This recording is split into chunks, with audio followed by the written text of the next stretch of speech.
In Heroes of Newerth, the main goal is to defend your main building while destroying your enemies.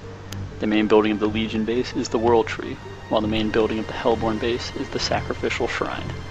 These buildings are protected by a set of barracks inside the base along with a tower, a second defensive tower outside of that, and a third farther down the lane.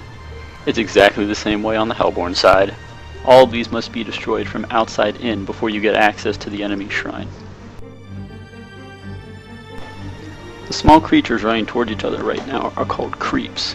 Every 30 seconds, a wave of these guys will spawn in your base and in the enemy base, and run down the lanes until they start fighting each other.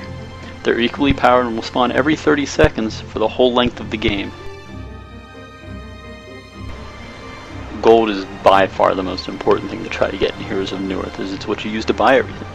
Now if you look at my screen, you'll see I'm getting 1 gold a second, and everyone gets that for the whole time you're playing a game. So getting gold otherwise is pretty easy. You just have to kill stuff. You can kill those lane creeps I talked about earlier, or you can go into the forest and jungles of the map and kill the neutral creeps that spawn where the dots are. But they're a little bit harder.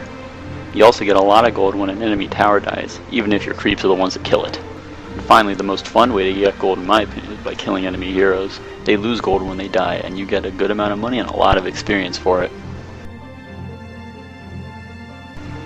The shop system in Heroes of Newerth is really important to learn, as items are what makes your hero a lot stronger as the game goes on. You can open the shop by clicking the little shield, clicking on your gold, or hitting the letter B. Inside the shop you'll see a bunch of buttons. The buttons on the left are all your basic items that increase your stats or do other small things.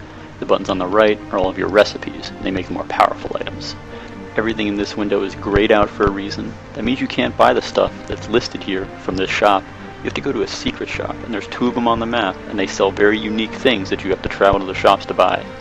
The last button is the outpost, and there are 2 outposts on the map in the corners. And just like the secret shop, you have to actually go to the outpost to buy anything from this menu. Time to explore some recipes. If you go into any of the menus and click on anything you want to buy, you get a lot of information like how much it costs, what it takes to make it, where you can find those items, and what else it's used in. If, for example, we're going to make a fortified bracelet, you can just click it, and then click all 3 pieces that it takes to make it right there in the recipe window. This works for all recipes, so it's easy to build anything.